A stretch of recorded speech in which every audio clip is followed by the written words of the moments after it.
네, 반갑습니다. 잘 지내고 계시죠? 잘 지내고 계시나요? 전국이 워낙 어수선해서 우린 뭐 정치하고는 별로 관계없죠. 물론 이제 신경을 안 쓸 수는 없지만 일단은 뭐 여기서는 이제 공부만 열심히 하시면 되고요. 우리가 원하는 것을 일단 해놓고 이제 다음 생각하시면 되겠죠. 오늘은 이제 정책론을 한다고 말씀드렸죠. 맞나요? 지금 저 혼자 지금 달려나가고 있는 거 아니죠? 제가 주저리 얘기하고 있는데 다들 이제 앉아 계시다가 뒤를 돌아보니까 아무도 안 따라오고 이러면 안 되죠. 오늘은 정책론이고요. 지난주에 이제 수요 공급을 했죠. 지난주에 한 거 맞죠? 네. 그 다음에 첫째 주에는 이제 총론에 대해서 부동산 개념과 부동산 분류 뭐 이런 것들을 말씀을 드렸습니다. 간단하게 이제 복습을 하고요. 오늘 진도를 나가도록 하겠습니다. 첫째 주에 했는 거는 이제 간단하게만 좀 말씀을 드리고요. 첫째 주에 부동산 개념이란 걸 했죠. 부동산 개념 하면은 법, 경, 기가 생각이 나야 되죠. 법적 개념은 다시 협의의 부동산과 광의의 부동산 나누어지고요. 협의의 부동산은 민법상 부동산으로서 토지 및 그 정착물이라 했죠. 정착물이라는 건 토지에 붙어 있는 건데 잠깐 동안 붙어 있어서는 안 되죠. 그 물건의 효용 가치가 끝날 때까지 그 자리에 붙어 있어야 정착물이라 그랬죠. 그래서 대표적인 게 건물이고요. 그 다음에 담장 같은 거라든가 수목, 땅에 뿌리를 받고 자라는 수목 같은 것들은 죽을 때까지 그 자리에 있는 게 보통이죠. 그래서 그런 것들은 정착물로서 부동산이 되는데 그렇지 않은 거는 잠깐 동안 붙어 있는 거는 동산이라고 봐야 된다 이 말이죠. 정착물이 아니란 얘기입니다. 자, 그래서 정착물인지 아닌지를 판단을 해야 되고요. 그다음에 거기에다가 뭐까지 더하면은 광의부동산이 돼요. 준부동산 또는 의제부동산이라고 하는 게 있어요. 이거는 민법상 부동산은 아니죠. 민법상 부동산은 아니지만 민법상 부동산처럼 취급하는 부분이 있다고 그랬죠. 그게 바로 공시방법이 등기나 등록이라고 그랬어요. 그 권리 상태를 확인하기 위해서는 장부를 떼봐야 되죠. 공적 장부, 등기부 또는 등록 원부 이런 걸 떼봐야만 확인할 수 있는 그런 물건인데 대표적인 것을 자동차를 예를 들었었습니다. 맞죠? 그 외에 이제 나중에 이제 더 하면 되고요. 정착물에 대해서도 나중에 더 세부적으로 들어가면 돼요. 다음에 이제 경제적인 측면에서는 부동산도 상품이라는 관점에서 본다 그랬죠. 근데 다른 상품을 생산할 때 투입되는 생산 요소로 사용되기도 하고, 그리고 또 뭐 자산, 자본, 뭐 소비재로 성격도 있고요. 이런 표현들이 나오면 경제적인 측면이고요. 그다음에 기술적인 측면 또는 이제 물리적인 측면은 공간, 자연, 위치, 환경 뭐 이런 단어들이 나오면 기술적인 측면이에요. 그래서 부동산 학에서는 어떤 한쪽 측면만 보는 게 아니라 이 세 가지 측면 종합적으로 다 살펴봐서 복합 개념의 부동산이다 그랬어요. 복합 개념의 부동산. 복합 부동산은 다른 거라 그랬죠. 복합 부동산은 토지와 건물을 함께 부를 때 복합 부동산 이렇게 얘기한다 그랬어요. 자, 위에 이제 부동산 개념에서 한 거고요. 부동산 분류에서는 공법에서도 분류하는 게 있고요. 공법에서는 뭐 용도지역, 용도지구, 용도구역 이렇게 분류를 하죠. 그리고 다시 용도지역을 도관, 농자 뭐 이렇게 하고 세분해서 분류를 하는데 뭐 개론에서보다는 공법에서 훨씬 더 자세히 하죠. 그러니까 거기서 좀 하시면 되고요. 그다음에 공시법에서는 28개 지금 이것도 이 개론보다는 공시법에서 더 자세히 하니까 거기서 좀 하면 되고요. 개론에서는 대택부 이렇게 분류하는 것부터 시작했죠. 대지, 택지, 부지 해서 택지를 중심으로 해서 택지는 건물을 건축할 수 있는 땅을 말한다 그랬죠. 택지를 개발한다라고 할 때 주거용이든 상업용이든 공업용이든 건물을 건축할 수 있는 땅. 부지는 건물을 건축할 수 있는 땅 말고도 일반적인 바닥 토지를 모두 얘기해서 더 범위가 넓다 그랬어요. 대택부 했고요. 그다음에 후보지, 이행지 하는 거는 전환 중인 토지죠. 용도가 전환 중인 토지를 후보지 또는 이행지라고 하는데 용도지역 상호간의 전환 중인 토지는 후보지라고 그래요. 용도지역 상호간이라는 게 택지지역, 농지지역, 임지지역 상호간의 전환 중이다라고 얘기합니다. 근데 용도지역 내에서 상호간의 전환 중이다 하면은 이행지가 되는 거예요. 그 택지지역 내에서 그러니까 주상공, 주택지역, 상업지역, 공업지역 내에서 전환 중이면 이행지가 되는 거죠. 농지지역 안에서 하면은 또 전답과 이렇게 되겠죠. 그 전답과 내에서 전환 중인 토지는 이행지 이렇게 되는 거죠. 그래서 그 테두리를 벗어나면 후보지, 테두리 범위 내에서 전환 중이면 이행지 이렇게 되는 겁니다. 자, 이렇게 했고요. 그다음에 필지, 획지라는 거 했죠. 필지는 법적 개념이고 획지는 경제적 개념이고, 필지는 권리 측면을 나타내는 거고 획지는 가치나 가격 측면을 나타내기 때문에 하나의 필지가 둘 이상의 획지가 될 수도 있고 둘 이상의 필지가 하나의 획지가 될 수도 있다 그랬죠. 그런 개념도 있고요. 그다음에 나지 건부지에서 나지는 지상에 건물이 없는 땅, 건부지는 지상에 건물이 있는 땅, 그리고 맹지 자루형 토지. 맹지는 도로에 접한 것이 하나도 없는 땅, 자루형 토지는 도로에 접한 것이 좁은 입구로 되어 있는 땅. 그다음에 법집인지도 했어요. 법으로만 소유할 뿐 활용실익이 없거나 적은 토지. 활용실익이 적다 해도 관계없습니다. 보통 이제 경사진 곳이니까 법지의 경우에는 뭐 조경 같은 거는 할 수 있잖아요. 조경 같은 목적으로는 할 수 있으니까 전혀 없는 것은 아니라 이제 좀 적다, 활용실이 적다 또는 없다. 이게 법지고요. 빈지는 바닷가라 그랬죠. 바닷가에 있는 주로 모래사장으로 된 부분, 요거는 측량 자체가 안 되기 때문에 소유권 표시는 안 돼 있다 그랬어요. 소유권 표시는 안 돼 있지만 활용실익은 있는 땅이다. 이게 이제 빈지, 바닷가라 그랬습니다. 그리고 물의 침식 작용에 의해서 수면 밑으로 잠긴 토지 또는 하천으로 변한 토지는 포락지라고 했죠. 이런 거 했습니다. 그 다음에 주택의 분류에서는 다가구 주택과 다세대 주택의 분류, 이 정도는 좀 알고 계실 필요 있어요. 나중에 실무하실 때도 꼭 필요하기 때문에 다가구 주택은 단독주택에 들어간다 그랬죠. 다세대 주택은 공동주택에 들어가서 다세대 주택에 있는 101호, 102호, 201호, 202호 이런 것들은 각각 등기부가 나온다 그랬어요. 근데 구분 수요가 되는데 다가구 주택은 그 안에 있는 101호, 102호 각각의 등기부가 안 나오고 건물 통째로 등기부가 나온다 그랬죠. 그런 차이 했습니다. 그 다음에 이제 뭐 부동산 특성이나 부동산 속성에 대해서 했는데 그거는 조금 이제 덜 설명드렸고요. 자, 이제 지난주 했던 이제 수요 공급이죠. 수요 공급을 이제 조금 더 자세히 이제 복습을 하자면, 지금 지난주 거, 2주 전에 거 복습하는데 불과 지금 5분, 6분밖에 안 지났어요. 그러니까 여러분들도 복습을 할 때 타이틀만 보고 복습을 하더라도요, 상당한 복습이 돼요. 그 세부적인 내용을 보지 않더라도. 그러니까 지난번에도 말씀을 드렸지만, 지나가서 12월 달쯤에 가서 한 달치를 다 복습하려고 한다면은 매주 첫 시간 한 25분, 30분 요거 복습하면은 한 2시간이면 한 달치를 복습하는 거죠. 맞잖아요. 매주 첫 시간 30분 정도를 복습하니까 그렇게 하면 효과적으로 복습을 할 수가 있습니다. 수요 공급은 이제 개념부터 했어요. 개념이 일정 기간 동안 구매하고자 하는 욕구였죠. 일정 기간 동안 구매하고자 하는 욕구에서 제일 중요한 개념이 이제 일정 기간이라고 하는 거예요. 유량 개념이라고 그랬죠. 그래서 유량 개념인지 저량 개념인지 요거 구별하는 걸 알아야 된다 그랬죠. 이건 일정 기간을 전제로 하는 것이고 이거는 일정 시점을 전제로 하는 것입니다. 이 일정 기간을 전제로 하는 대표적인 개념이 소득이라 그랬죠. 그리고 소득과 관련되는 것들은 전부 다 함께 유량 개념으로 기억하시는 게 옳은 방법이라 그랬죠. 그러니까 뭐 근로소득만 있는 게 아니라 임대소득도 있고 이자소득도 있고 하기 때문에 소득과 관련된다 하면 그거는 유량 개념. 그리고 소득을 계산할 때 순소득을 계산하려면 경비도 빼야 되기 때문에 그런 경비도 무슨 개념? 유량 개념이고 이렇게 함께 기억해야 된다 그랬어요. 그 다음에 자산이 저량 개념의 대표적인데 요거는 부채 더하기 자본이라 그랬죠. 그래서 요 자본을 순자산이라고 한다 그랬어요. 또는 이렇게도 표현할 수 있습니다. 요걸 자기 자본, 요걸 타인 자본. 이렇게 자기 자본과 타인 자본을 합쳐서 전체 자산이 되는 겁니다.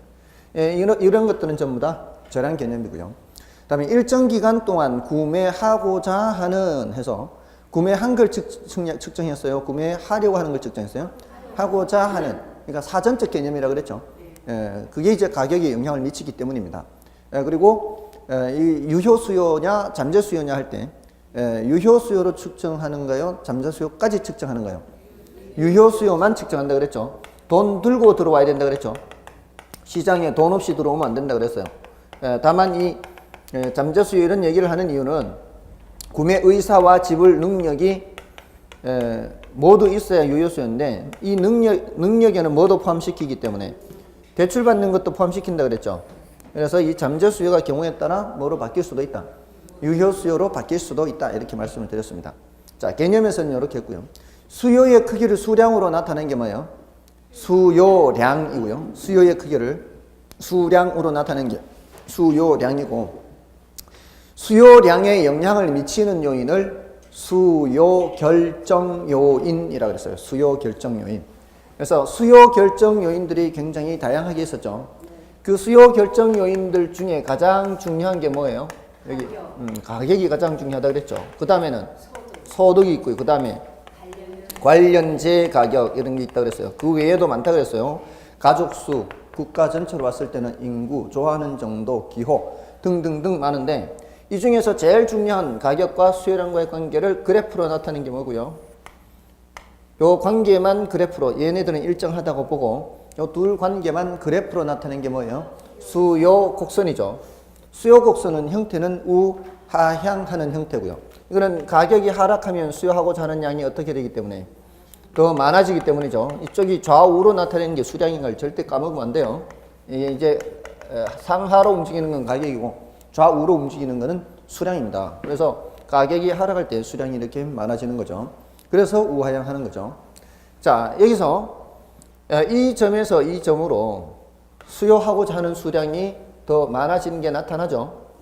수요하고자 하는 양이 더 많아지는데, 이것은 가격이 변한 거예요? 가격 외의 요인이 변한 거예요? 가격이 변한 거죠. 자, 이렇게 가격이 변해서 수요하고자 하는 양이 변하는 것을 수요량 변화라 그랬죠. 자, 근데 가격 외의 요인이 변하면은 어떻게 된다 그랬어요? 새로 이 수요 곡선을 그려야 된다 그랬죠. 소득이 증가하거나 뭐 다른 재화 가격이 변하거나 하면은 새로 이 수요 곡선을 그려서 나타내야 된다 그랬어요. 그래서 소득 수준이 높은 사람 또는 소득이 증가했을 경우 뭐 이렇게 하면은 원래 수요 곡선보다 어느 쪽에 그려져요? 오른쪽에 이렇게 그려지죠. 이렇게 변하는 게 뭐라고요? 수요 변화라 그랬죠. 그래서 수요량 변화와 수요 변화 굉장히 중요하다 그랬어요. 수요량 변화는 그 재화에 뭐가 변하는 거고요? 그 재화의 가격이죠. 그 재화 가격. 요놈은 그 재화 가격 외의 요인이죠. 자, 그래서 숙제를 했었죠. 일주일간 장보기 할 때 장바구니에 담는 게 이게 수요량 변화로 담는 건지 수요 변화로 담는 건지 숙제 안 냈나요? 다 하셨나요? 잘 모르겠어요. 숙제를 안 냈어요. 제가 잘못했습니다. 다시 숙제. 가격이 하락해서 더 담는 경우, 그러니까 예를 들어서 지난번하고 똑같은 가격으로 붙어 있는데 오늘은 1 플러스 1이다. 이러면 뭐라고요? 그는 가격이 반값이 된 거죠. 그거는 수요량 변화란 말이에요. 그러니까 수요량 변화는 굉장히 쉬워요. 가격이 올랐는지 내린지 그것만 보면 되니까. 뭔 뜻인지 아시겠죠? 근데 나머지는 전부 다 뭐고요? 수요 변화니까 얼마나 쉬워요. 이렇게 쉬운데도 불구하고 틀린단 말이에요. 그러니까 이거 몇 번이나 물었는데 사람들이 틀린 사람들이 많아요. 자, 어쨌든 요거는 점의 이동으로 나타난다 그랬죠. 같은 수요 곡선상의 점의 이동입니다. 그러니까 여기 A에서 B로 이렇게 이동하거나, 예를 들어서 여기서 이렇게 이 점에서 이 점, 요거 C와 D라고 하면은 C에서 D로 이동하는 거, 여기 뭐예요? 요것도 수요량 변화죠. 같은 수요 곡선상에서 점의 이동으로 나타나는 것은 모두 다 수요량 변화인 겁니다. 다른 수요 곡선으로 넘어가면은 그는 수요 변화가 되는 거죠. 그래서 여기서 이렇게 변하는 거는 이제 수요 변화가 되는 거죠. 근데 물론 이제 요 점에서 요 점으로 가는 거는 수요 변화도 있고 수요량 변화도 있고 동시에 변하는 것을 말하는 겁니다. 요거는 그래프로는 질문을 안 하고요. 계산 문제로 나중에 질문을 할 겁니다. 가격이 몇 프로 하락하고 소득이 몇 프로 증가했을 때 전체는 얼마나 변할까 해서 가격이 변하는 것에 대해서 몇 프로 변한 거와 소득이 변한 것에 대해서 몇 프로 변한 거에 다 이제 합산을 해야 되겠죠. 우리가 장바구니에 담을 때도 그럴 가능성이 많거든요. 소득이 지난번보다 늘었는데 그래서 더 사려고 갔는데 지난번보다 가격도 하락을 했으면은 사려는 양보다 더 많이 사겠죠. 그때 이제 다 영향을 받는 거죠. 자, 아무튼 이거는 이제 선의 이동 이렇게 나타낸다고요. 자, 근데 오른쪽으로 이동하면은 뭐고요? 증가. 왼쪽으로 이동하면은 감소. 이것도 마찬가지죠. 오른쪽으로 이동하면은 증가, 왼쪽으로 이동하면은 감소죠. 그래서 이걸 D0, 이걸 D1이라고 하면은 D0에서 D1으로 가면은 수요 증가가 되는 수요 증가. D1에서 D0로 가면은 수요 감소 이렇게. A에서 B로 가면은 수요량 증가가 되는 거고요. B에서 A로 가면은 수요량 감소 이렇게 했습니다. 자, 이게 이제 수요에 대해서 정리를 했던 거고요. 그다음에 이제 공급에 대해서는 공급도 마찬가지 원칙적으로 요량으로 측정한다 그랬죠. 공급의 경우는 유효 수요가 아니고 유효 공급이죠. 공급의 경우에도 의사와 그 능력, 공급할 수 있는 능력이 다 있어야 되고요. 그다음에 수요량이 아니고 이제 공급량이 되겠죠. 공급량에 영향을 미치는 요인을 공급 결정 요인이라 하고요. 그 중에 가장 중요한 게 뭐고요? 공급량에 영향을 미치는 요인 중에서도 가장 중요한 게 가격이라고 그랬죠. 그거 말고 이제 뭐가 있다 그랬어요? 이게 좀 다르다 그랬죠. 이제 공급자들은 이윤을 보고 공급할 수량을 늘리느냐 줄이느냐 한단 말이에요. 근데 그 이윤이 뭐에 의해서 계산이 되는가 하면은 판매 가격하고 그 원가하고 그 차이가 이윤인데, 가격이 올라가면 올라갈수록 이윤이 커지잖아요. 그러니까 이 가격이 영향을 미칠 수밖에 없죠. 가격이 올라가면은 이제 공급량이 증가하는 겁니다. 근데 이윤이 커지는 거는 다른 이제 방법으로는 원가가 낮아지는 거. 원가가 낮아지는 방법은 제가 빨간 걸로 썼죠, 그때. 생산 요소 가격이 하락할 수가 있고요. 그죠? 또는 생산 기술 수준이 향상될 수도 있죠. 이게 향상되면 이런 것들이 어디에 영향을 미치는 거예요? 공급량에 영향을 미치는 거죠. 그래서 수요의 경우와 공급의 경우를 좀 달리, 요거는 달리 해야 돼요. 여기에서도 마찬가지, 그 가격과 공급량과의 관계만 그래프로 나타낸 것은 공급 곡선이고, 그럴 때는 이렇게 우상향하는 형태가 된다 그랬죠. 자, 근데 가격 외의 요인이 변하면은 새로 이 공급 곡선을 그려서 나타낸다 그랬죠. 자, 이렇게 오른쪽으로 그려지면은 이것도 증가, 이때는 이제 공급 증가 이렇게 되고요. 그러니까 이걸 S0, S1이라고 하면은, 이걸 이제 S0, S1 하면 공급 곡선 S0에서 S1으로 가면은 공급 증가, S1에서 S0로 가면은 공급 감소 이렇게 되죠. 여기 이제 이걸 EF라고 하면은 요 점을 E, 요 점을 F라고 하면은 요 E에서 F로 가는 거는 공급량 증가, F에서 E로 가면은 공급량 감소 이렇게 되는 거죠. 여기 이제 일단 했는 거고요. 여기 끝난 후에 뭐를 했는가 하면은 균형의 결정과 이동을 했습니다. 균형은 어디서 결정된다 그랬어요? 수요량과 공급량이 똑같을 때죠. 이때 이제 균형이 결정되고요. 균형이 아닌 상태를 뭐라 그랬어요? 불균형이라고 그랬죠. 균형이 아닌 상태에서는 그 상태가 그대로 유지되는 게 아니고요. 이쪽으로 가려고 하는 힘이 작용을 해요. 불균형에는 두 가지가 있다고 그랬죠. 수요량보다 공급량이 더 큰 이런 상태를 뭐라 그랬어요? 초과 공급량이 더 많잖아요. 맞죠? 그다음에 수요량이 더 많은 경우가 뭐예요?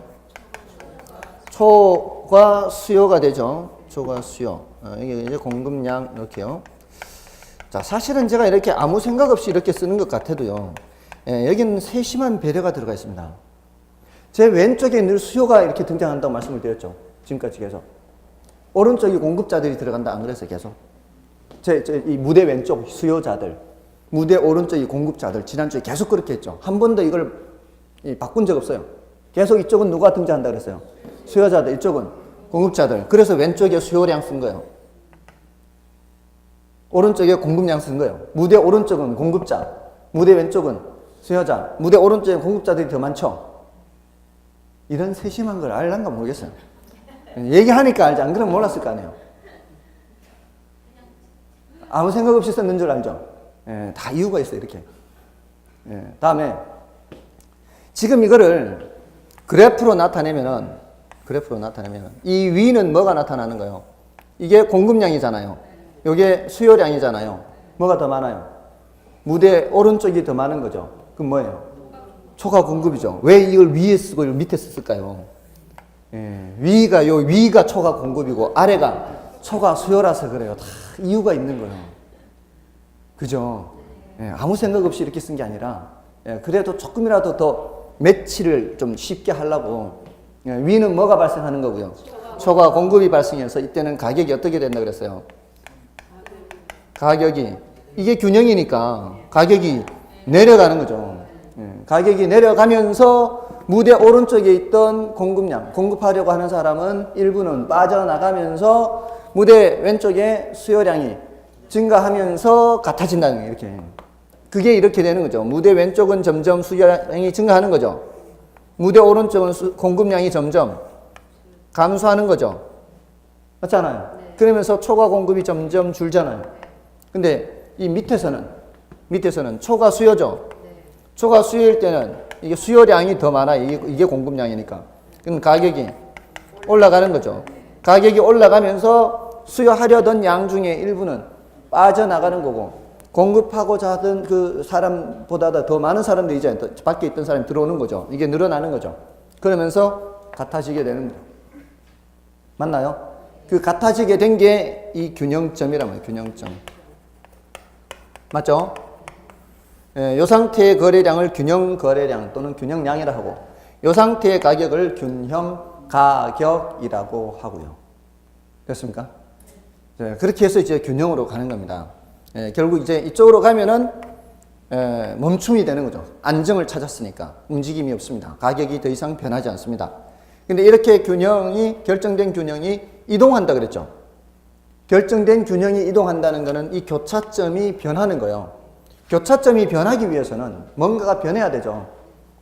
뭔가가 변한다는 게 수요 곡선이 이렇게 가거나 이렇게 가거나 공급 곡선이 이렇게 가거나 이렇게 가는 거죠. 그럼 교차점이 변할 거 아니에요. 그 이동은 뭐로 나타나는가 하면 수요 변화나 공급 변화로 나타난다는 거죠. 맞나요? 그게 이제 이동으로 나타나는 거예요. 선의 이동이 균형의 이동으로 나타나게 되는 거예요. 예, 그래서 처음의 균형과 새로운 균형을 비교해서 이제 대답을 해줘야 돼. 이게 이제 우리 실전에 나오는 수준이에요. 실전에 예를 들어 균형 상태에서 어떤 지역에 인구가 증가했다면 새로운 균형 가격과 균형 거래량은 어떻게 될까요? 이렇게 묻는 거거든요. 그러면 인구가 증가한다는 것은 수요가 증가하는 거지 않습니까? 그러면은 이전보다 이 수요 곡선은 없어지는 거죠. 그럼 새로운 수요 곡선하고 요거하고 비교했을 때 거래량은 원래보다는 어때요? 늘어나고 증가하고, 가격도 원래보다는 올라가죠. 그렇게 대답을 해주는 겁니다. 됐나요? 근데 이런 대답을 해줄 때 동물적 감각으로 대답해 주는 게 제일 좋아요. 틀리지 않을 가능성이 높습니다. 급할 때는 생각해서 맞추는 것보다는 동물적 감각으로 맞춰야 되거든요. 그죠? 그래서 이 거래량이 증가한다 감소한다는 것은 어떻게 제가 지난번에 말씀드렸는가 하면 시장이라는 무대가 더 북적거려지느냐 한산해지느냐로 판단하라 그랬어요. 시장이라는 무대가 더 북적북적거려지면 여러분들 5일장 같은데 뭐 이렇게 장 가면은 사람들이 많아지면 거래량이 어떻게 되겠어요? 늘어나겠죠. 그럼 수요 증가하면은 많아지니까 거래량 증가하는 거예요. 그죠? 그럼 공급자들이 많이 북적북적거려지면 어떻게 해요? 거래량이에요, 거래량. 거래량은 늘어나는 거죠. 북적거려지니까. 북적거려지느냐, 한산해지느냐로 거래량은 그렇게 판단하면 이거 몇 건이 거래되느냐 이 말이잖아요. 몇 사람이 이거 거래하느냐. 그러니까 수요자가 많아지든 공급자가 많아지든 이 거래량은 많아지는 거란 말이에요. 근데 수요자가 많아지면 가격이 올라가면서 거래량이 많아지는 거고, 공급자가 많아지면은 가격이 내려가면서 거래량이 많아진다는 거죠. 그러니까 그 단어에서 금방 나오는 거예요. 단어에서. 왜? 수요 증가하잖아요. 그럼 거래량 증가, 이게 바로 증가 이렇게 나오는 거예요. 그럼 공급 증가하면은 거래량 증가, 이 말에서 나오는 거예요. 증가라는 단어에서 나온다고요. 그럼 수요 감소하면 발 빼잖아, 지금. 거래량 감소 이렇게 되는 거고, 공급 감소하면은 거래량 감소 이렇게 그냥 굉장히 쉬워요. 거래량 그 단어 따라가는 거니까. 근데 가격은 이제 조금 조심해서 대답하시라고요. 수요자들이 많아지면 가격은 올라가잖아요. 이제 모자라게 되니까. 근데 공급자들이 많아지면 물량이 남게 되니까 가격이 내려가는 거죠. 그리고 공급이 감소할 때는 물량이 모자라되니까 가격이 올라가고, 수요가 감소하면 가격이 내려가고, 수요가 감소하면 이제 사는 사람들이 안 사게 되니까. 됐나요? 예, 지금 요거를 대답할 수 있다는 거는 거의 시험 치기 직전 수준이 다 된 거예요. 그러니까 너무 많이 하면 안 돼요. 제가 먹고 살 게 없어요. 2달 만에 다 해버리면 저 1년간 먹고 살아야 되는데, 예, 2달 만에 끝내면 저는 10개월 동안 굶어 죽어야 돼요. 그죠? 그러니까 좀 속도 조절해서 조금만 가르쳐 드릴게요.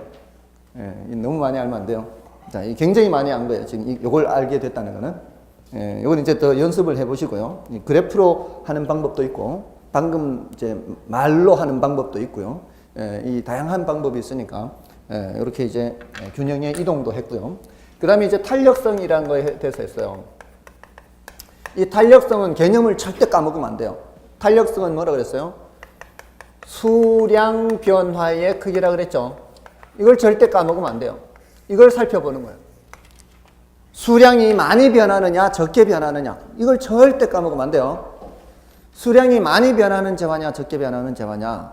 수량이 많이 변할수록 탄력적인 재화, 수량이 적게 변할수록 비탄력적인 재화, 이렇게 얘기를 할 수가 있어요. 그래서 우리 먹는 식품 얘기했잖아요.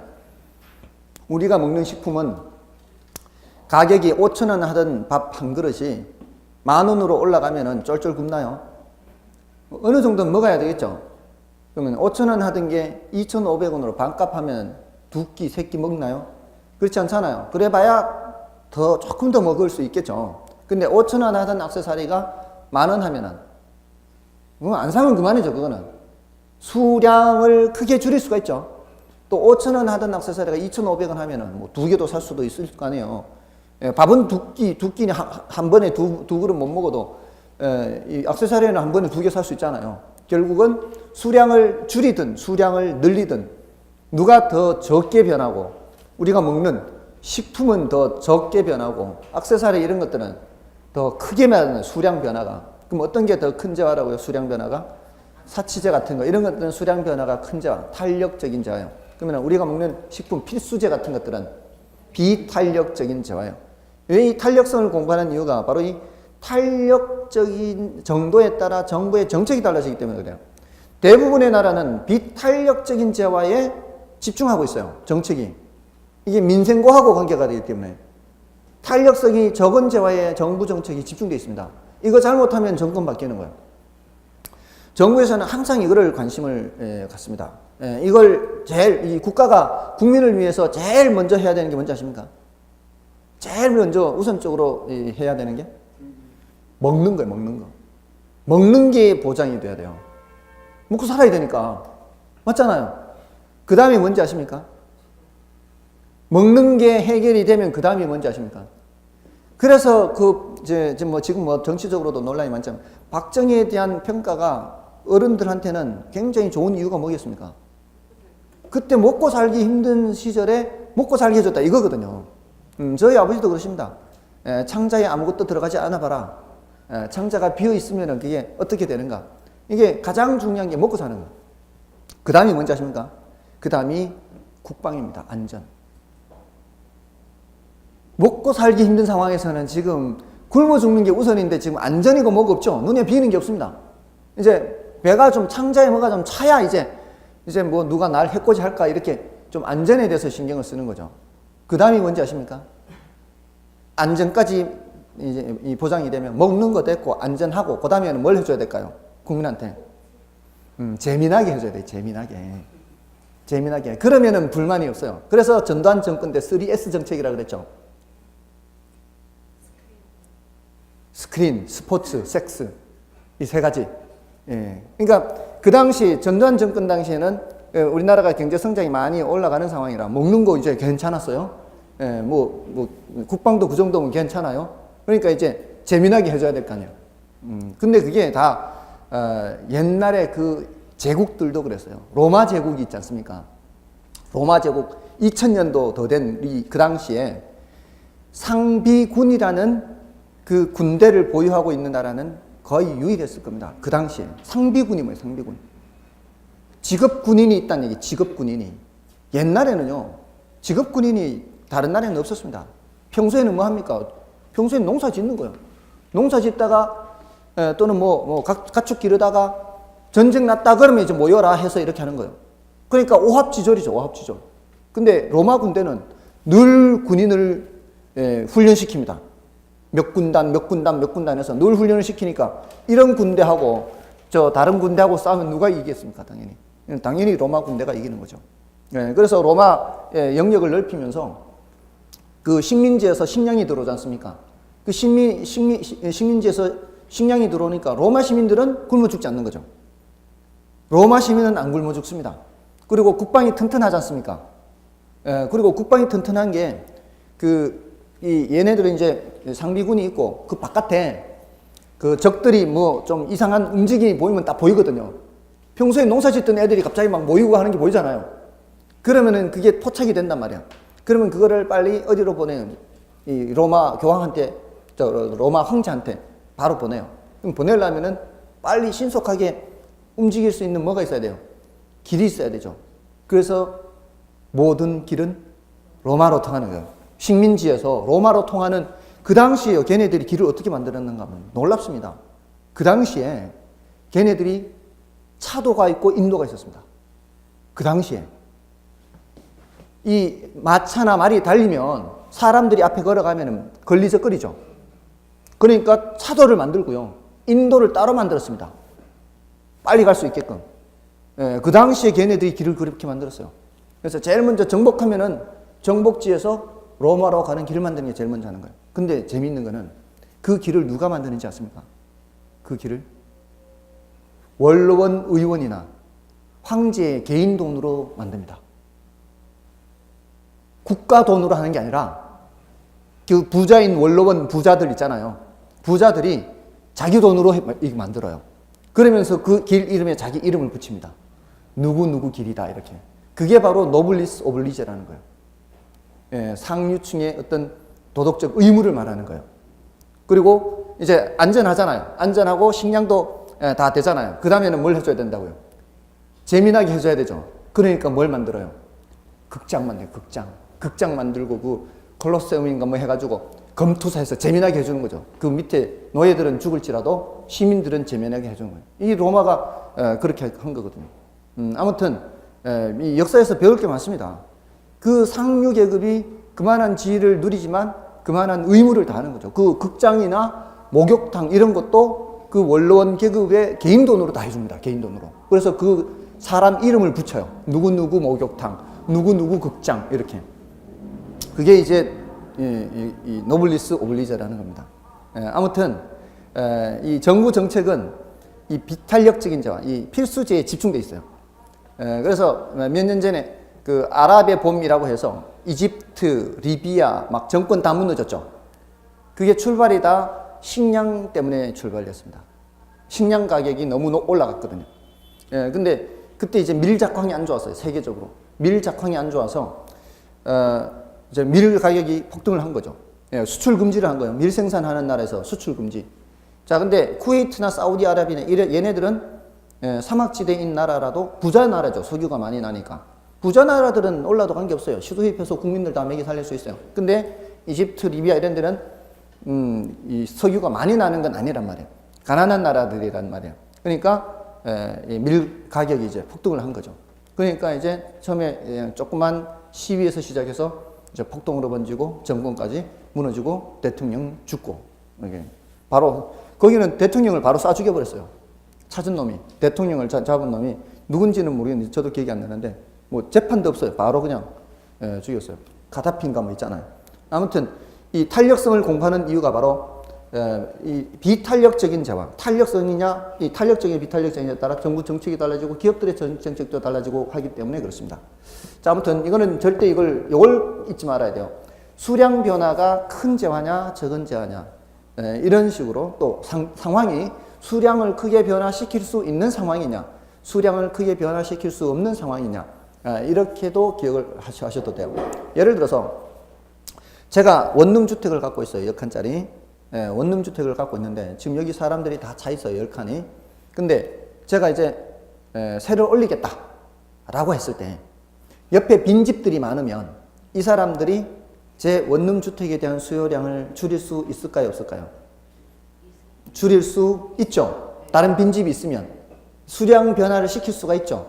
이럴 때는 이제 탄력성이 크다라고 할 수가 있고요. 그러면은 제가 올린다 그러면 어떻게 하면 돼요? 가버리면 되죠. 탄력적일 경우에는 수량을 크게 변화시킬 수 있기 때문에 다른 선택을 할 수 있다는 얘기예요.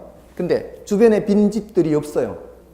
주변에 빈집들이 없으면 제가 새로 올려도 못 가죠.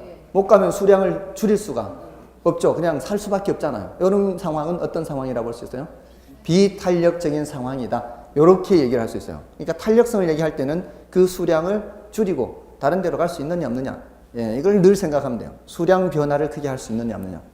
예, 이걸 안 놓치면은 탄력성이 어렵지 않습니다. 예, 아무리 탄력성이 어렵다 해도 이걸 놓치지 마시기 바랍니다. 자, 이게 이제 지난주에 수요 공급에서 했던 거고요. 그 외에 이제 경기 변동이나 뭐 시장론에 대해서 간단하게 말씀을 드렸는데, 자, 오늘은 그 시장론에서 시장론 그 42쪽이 있지 않습니까? 그 시장 이론의 기초 뭐 이렇게 하는데 이런 내용들은 이제 지난주에 조금은 말씀을 드렸죠. 이제 조금 말씀드려서 오늘은 이제 정책론에 필요한 정도만 좀 말씀을 드리고 지나가겠습니다. 나머지 내용들은 나중에 하거나 뒤에 7편의 부동산 활동에서 말씀을 드리면 되니까. 자, 이제 58쪽에 있는 부동산 정책론을 보시면 돼요. 자, 이 58쪽의 부동산 정책론이에요.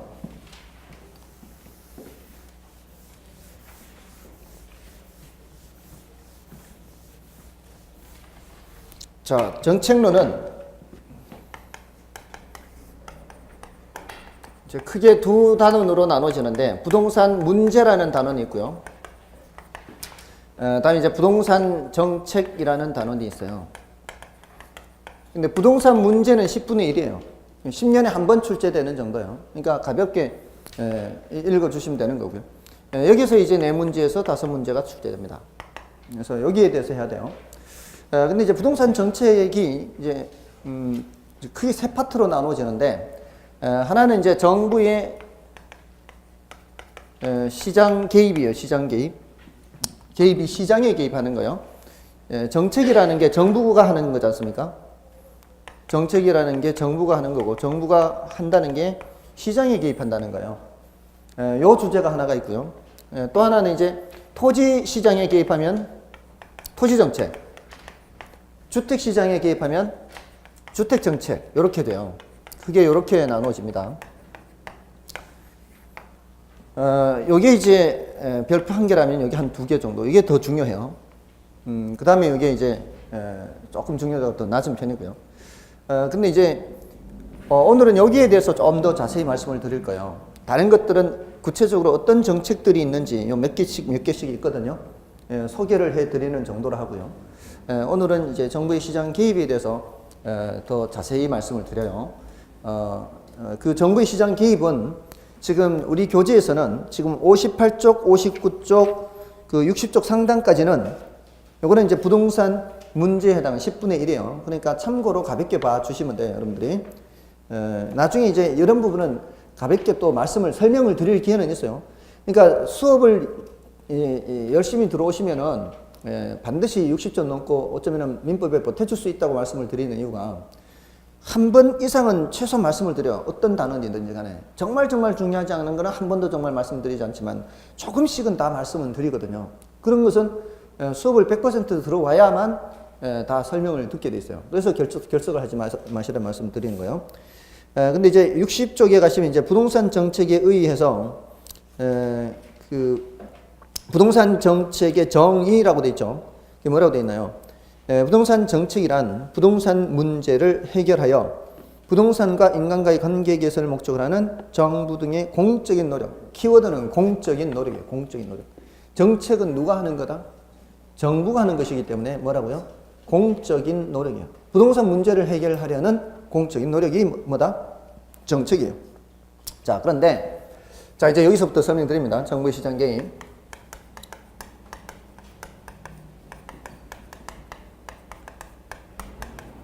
자, 요거는 2개 주제로 나눠져요. 이 정부의 시장 개입 필요성이라는 주제하고요. 정부의 시장 개입 수단 이렇게 나누어지는데 우리 교재에서는 필요성에 해당하는 게 그 정부의 시장 개입 목적으로 나와 있어요. 그 옆에 정부의 시장 개입 필요성이라고 써놔도 돼요. 정부의 시장 개입 목적 옆에 필요성이라고 써놔도 돼요. 또는 이제 시장 개입 이유 이렇게 해도 돼요. 필요성 또는 이유. 자, 요 주제하고 또 하나가 뭐가 있는가 하면은 정부의 시장 개입 수단이요. 지금 요 필요성과 수단을 이렇게 이쪽에 여기서 나타내는 거요. 정부의 시장 개입 수단. 자, 요 수단은 어디 있는가 하면 뒤에가 있어요. 이게 여기서는 이렇게 정부의 시장 개입 수단이 63쪽에 가시면 63쪽에 맨 위에 토지정책의 의의라고 되어 있죠. 그 본문 밑에 숫자로 1, 2, 3 이렇게 되어 있죠.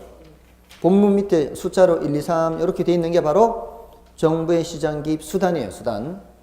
그렇게 나눠져 있어요. 지금 정부의 시장 개입 필요성과 정부의 시장 개입 수단이. 요거를 먼저 말씀을 드리고요. 구체적인 이제 토지 시장에 개입하면 토지정책, 주택 시장에 개입하면 주택정책 이렇게 되는 거예요. 이걸 이제 먼저 틀을 잡고요. 그 세부적인 내용을 들어가려고 하는 겁니다. 요거는 이제 갈라진단 말이죠. 요거는 왜 개입하느냐 하는 거 하고요. 요거는 어떻게 개입하느냐 요거예요. 왜 개입하느냐? 하나는 왜 개입하느냐? 하나는 어떻게 개입하느냐? 자, 여기 이제 일단 정부의 시장 개입이라는 주제예요. 자, 지난주에 시장의 기능이 어떤 기능이 있다고 했어요? 시장의 기능에 혹시 자원 배분 기능 했나요? 자본주의 사회에서는 누가 자원을 배분한다? 자본주의 사회에서는 시장이 자원을 배분해요. 사회주의 국가에서는 국가가 배분한다고요. 혹시 말씀 안 드렸나요? 했죠? 예를 들어 밀가루라는 자원이 국수 만드는 데로 가느냐 빵 만드는 데로 가느냐. 이게 이제 사회주의 국가에서는 국가에서 계획에 의해서 이쪽으로 얼마 보내라 저쪽으로 얼마 보내라 이렇게 됐잖아요. 근데 자본주의 사회에서는 어떻게 된다고요? 알아서 그냥 가는 거죠. 알아서 어떻게 갈까요? 제가 밀가루 파는 입장이라면 국수 만드는 데는 밀가루를 보내줘도 외상 대금만 자꾸 밀리고 갚지는 않고 빵 만드는 데는 돈을 더 줄 테니까 밀가루 더 확보해 달라 그러고 당연히 어느 쪽으로 파는 거예요? 당연히 빵 만드는 데로 파는 거죠. 맞나요? 자, 그럼 빵 만드는 데서는 왜 그렇게 더 값을 쳐주고서라도 더 달라고 하는 거예요? 장사가 잘 되니까. 그럼 장사가 잘 된다는 얘기는 사람들이 국수보다는 빵을 더 좋아한다는 얘기죠. 자, 그런데 밀가루라는 자원은 한정되어 있다 그랬죠. 근데 이 한정된 자원을 가능한 한 효율적으로 쓴다는 게 뭐예요? 사람들이 더 좋아하는 걸 만드는 쪽으로 써야 될 거 아니에요. 근데 자본주의 사회에서는 정부가 간섭을 안 해도요, 자연스럽게 그렇게 가게 돼 있다고요. 뭐 때문에 그렇게 되냐면은 사람들이 더 좋아하는 게 무엇으로 나타나게 돼 있어요? 사람들이 더 좋아하게 되면은 많이 사니까 가격으로 나타나게 돼 있다고요. 사람들이 좋아하면 보세요. 그 스마트폰 100만 원 가까이 하는데 원가 제가 듣기로는 20몇만 원밖에 안 한다는 얘기 들었거든요. 그 전문적으로 이렇게 분석하는 사람들이 그 스마트폰이 나오면은 다 분해해가지고 그 원가를 계산한다고 합니다. 요거 얼마짜리 이렇게 다 부품들을 그렇게 하면 20몇만 원밖에 안 된대요. 근데 100만 원 엄청난 이 마진이죠. 이 엄청난 마진인데도 불구하고 사람들 사잖아요. 그러면 그걸 사람들이 좋아한다는 얘기 아니에요. 그러면 똑같은 자원을 이용해서 그럼 부품 많은 데는 더 써야 될 거 아니에요. 근데 가격이 높으니까 당연히 그쪽으로 가는 거 아니에요. 자본주의 사회에서는 뭐가 형성이 된다고요? 시장에서 가격이 형성돼요. 시장에서 가격이 형성되면은 가격이 높은 쪽으로 자연스럽게 자원이 흘러갈 수밖에 없어요. 누가 시키지 않아도. 뭔 뜻인지 아시겠죠? 근데 자, 이게 자본주의 사회에서는 이 가격이 자원을 배분한다라고 하기도 해요. 시장이 자원을 배분한다 이 소리가. 그래서 어떤 경우에는 가격 기능이라고도 해요. 시장 기능이나 가격 기능이 같은 말이에요. 가격 보고 행동한다는 거죠. 가격 보고 행동하는 과정에서 자원이 배분된다는 거예요. 그래서 여러분들 혹시 들어보셨을지 모르겠어요. 아담 스미스라는 학자가 경제학의 아버지라는 사람이 가격을 뭐라고 했는가 하면은 보이지 않는 손이라 했어요. 보이지 않는 손. 혹시 들어보셨나요? 이 보이지 않는 손인 가격에 의해서 자원이 배분된다는 거예요. 눈에 보이지 않지만 가격이 자원 배분하는 역할을 한다는 거죠. 됐나요? 그게 무슨 기능이다? 시장 기능, 가격 기능이요. 자본주의 사회에서는 시장에 맡겨놔도 이게 자연스럽게 그렇게 될 수밖에 없다는 거예요. 됐습니까? 그러면서 그것도 효율적으로 배분되게 돼 있어요. 필요한 쪽으로 다 이렇게 가게 돼 있다 이 말이에요. 이게 시장의 가장 중요한 기능입니다. 시장의 무슨 기능이라고요? 자원 배분 기능. 됐습니까? 시장의 가장 중요한 기능이 뭐라고요? 자원 배분 기능. 자, 그럼 여기 우리 부동산 시장에서도 보세요. 요 공간 있죠, 공간. 요 공간을 세를 얻으려는 사람도 여럿이 있을 거 아니에요. 요 공간을 세를 얻으려는 사람. 그러면 이 공간을 누구한테 세를 넣는 게 제일 좋겠어요? 임대인 입장에서는. 돈을, 임대료를 제일 많이 주고 안 밀리는 사람한테 주려고 할 거 아니에요. 그러면 이걸 제일 높게 임대료를 주고서라도 이 자리를 차지하려는 사람은 이걸 이용해서 더 많은 그만큼 돈을 벌 수 있다는 얘기 아니에요. 그럼 더 효율적으로 사용한다는 얘기잖아요. 그게 다 시장에서 이런 부동산이라는 공간도 그렇게 해서 효율적인 쪽으로 더 사용이 되게 된다는 거죠. 이 부동산 시장에서 이런 부동산 공간, 토지 이런 것도 다 그것 때문에 효율적인 대로 다 배분이 되는 거예요. 됐나요? 모든 시장에서의 가장 중요한 기능이 바로 자원 배분 기능입니다. 됐죠? 자, 그런데 말입니다. 시장이 완벽하지 않다는 게 이제 문제예요. 완벽하지 않다는 거죠. 만약에 완벽하다면 정부가 전혀 개입할 필요가 없어요. 근데 시장에 맡겨놨는데 이게 잘 안 될 때가 있다는 거죠. 문제는 현실 세계는 완벽하지는 않으니까 어떤 경우가 하면 예를 들어 볼게요. 등대 같은 곳에 등대 같은 경우에는 필요한 물건이죠. 등대 굉장히 필요한 물건이죠. 우리 사회에 필요한 물건인데 이걸 민간에 맡겨놓으면은 충분히 생산이 될까요? 자, 민간에 맡겨놓는다는 게 뭔 뜻이에요? 민간에 누군가가 등대를 생산을 해서 세워놓고 불빛을 보여주고 투자비를 회수하는 거죠. 돈 받는 거잖아요. 요금 받는 거. 이렇게 해서 투자비를 회수해야 될 거 아니에요. 자, 제가 등대 사업을 한다면 같이 하실래요? 같이 하실래요? 고민하시는 거 보니까 제가 끝까지 함께 갈 수 있는 분이에요. 자, 등대, 자, 세웠다 칠게요. 10억을 들였어요. 이제 5억씩 돼가지고 10억을 들여서 짓고 등대 불빛을 보내줍니다. 그래서 보는 사람들한테 요금을 받는 거죠. 누가 보는지 어떻게 할까요? 그 밤바다에. 낮에는 이건 필요 없는 거죠. 밤바다에 누가 보는지 어떻게 할까요? 설령 그 사람이 누군지 안다 할지라도 보니까 안 낸 놈이에요. 돈을 안 낸 놈인데 그 옆에 보니까 돈을 낸 놈도 있어요. 돈을 안 낸 놈 못 보게 하려면 어떻게 해야 돼요? 불을 꺼야죠. 끄면은 낸 놈도 못 보잖아요. 그죠? 자, 그러면은 어떤 생각할까요, 사람들이?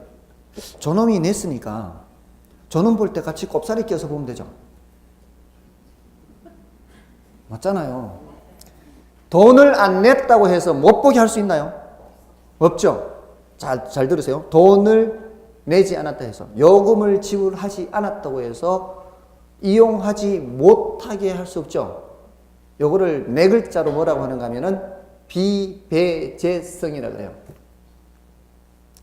말이 어렵죠. 아닐 배제할 수 없다 이 뜻이에요. 자, 말이 긴 거를 네 글자로 줄였죠. 자, 어떻게 했어요? 요금을 내지 않더라도 이용하는 것을 막을 수 없다를 네 글자로 비배제성 하죠. 시험에는 비배제성으로 나옵니다. 비배제성. 그러니까 이런 용어를 익혀야 되는 거예요.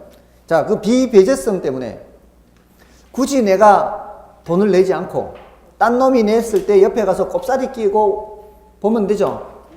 자, 시험에는 꼽사리란 말이 또 안 나온단 말이에요. 시험에는 무임승차라 그래요. 무임승차. 비배제성에 의해서 사람들이 무임승차 하려고 해요. 자, 그러면은 누가 그거를 지어서 투자비를 회수할 수 있겠습니까? 투자비 회수 못 하겠죠. 쫄딱 망할 겁니다. 자, 그러면 등대라는 것은 충분한 양만큼 생산되지 않겠죠. 자, 근데 자원이라는 게 등대라는 상품을 생산하는데도 투입이 돼야 될 거 아니에요. 자원이 시멘트도 투입돼야 되고 사람 노동력도 투입돼야 되고 자원이 그쪽으로 가야 될 거 아니에요.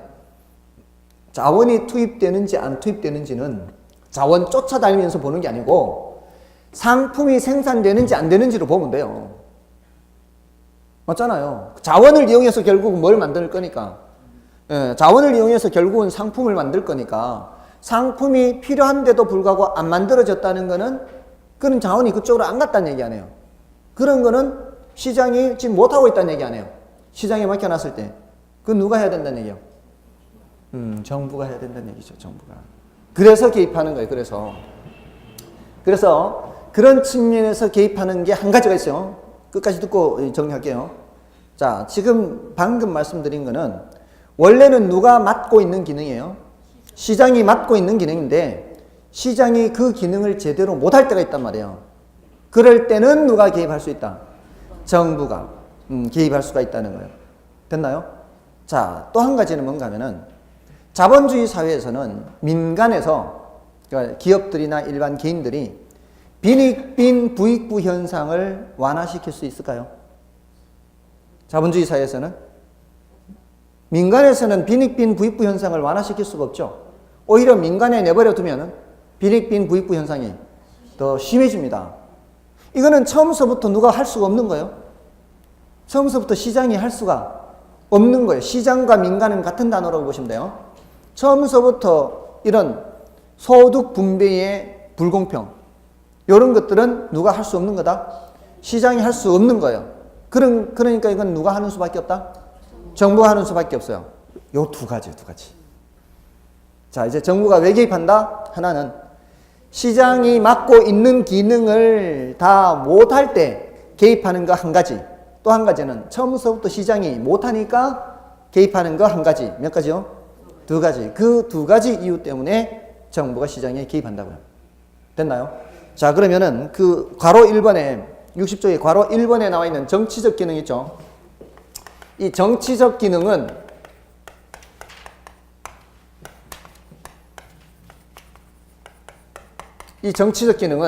처음서부터 시장이 할 수가 없는 거를 정부가 하는 걸 말해요. 거기 밑에 키워드가 있어요. 사회적 목표라고 돼 있어요. 이 사회적 목표는 시장이 할 수 있는 게 아니에요. 이 사회적 목표를 달성하기 위해서 개입하는 것이고요. 자, 요거는 조금 전에 뭐라 그랬어요? 시장이 맡아 있는 기능을 제대로 못할 때잖아요. 그거를 뭐라고 하는가 하면은 시장 실패라 그래요. 시장이 맡고 있는 기능을 제대로 못하는 걸 뭐라고 한다고요? 시장 실패라 그래요. 시장 실패. 시장 실패를 수정하기 위해서 개입하는 거예요. 자, 요거는 뭐라고 표현하는가 하면은 자원 배분의 효율성 측면이라 그래요. 자원 배분의 효율성. 요거는 뭐라고 하는가 하면은 소득 분배의 형평성 측면이라 그래요. 소득 분배의 형평성. 주로 그렇습니다. 주로 소득 분배의 형평성 측면이고 자원 배분의 효율성 측면이다라고 얘기합니다. 자, 왜 자원 배분의 효율성 측면이라 할까요? 자, 여기 시장 실패의 뜻이 뭐예요? 시장이 자원을 효율적으로 배분하지 못하기 때문에 필요한 쪽에 지금 자원이 안 간다는 게 자원을 효율적으로 못 쓰는 거예요. 그죠? 자, 자원이 효율적인지 비효율적인지를 자원을 쫓아다니면서 보는 게 아니고 생산된 상품의 양으로 판단한다 그랬죠. 자, 예를 들어서 어떤 지방자치단체가 사람들이 잘 이용하지도 않는 공원을 먼 곳에다가 만들어 놨어요. 거기에 통하는 길도 막 8차선 도로로 해놨어요. 쓸데없는 상품을 만든 거죠. 그것도 상품이 공공재라는 재화란 말이에요. 사람들이 찾지도 않는 곳에 공원을 만들면서 막 8차선 도로. 이게 뭐예요? 자원이 효율적이에요, 비효율적이에요? 비효율적이죠. 그 자원이 비효율적이라고. 이게 쓸데없이 만들어 놨잖아요. 그러니까 쓸데없이 필요하지도 않은데 많이 만든 것도 비효율이에요. 한편으로는 적게 만들어도 비효율이에요. 어디는 상습 정체 구간이에요. 4차선은 돼야 되는데 차선이 2개밖에 없으니까 늘 막혀요. 이것도 뭐예요? 비효율이죠. 그러니까 비효율이다, 효율이다 이걸 따질 때는 상품이 생산된 양이 적정한 양보다 더 많이 생산돼도 비효율이에요. 그거는 자원을 허투루 쓴 거죠. 이쪽에는 더 왔어야 되는데 지금 자원이 안 왔죠. 전부 다 뭐예요? 자원이 비효율이에요. 맞나요? 그럴 때 누가 개입해서? 정부가 개입해서 효율적으로 하게끔 하려고 하는 거예요. 시장에 맡겨놔서 안 될 때. 그러니까 이거는 자원 배분의 효율성 측면이에요. 자원을 어떻게 하면 효율적으로 쓸까 하는 거고.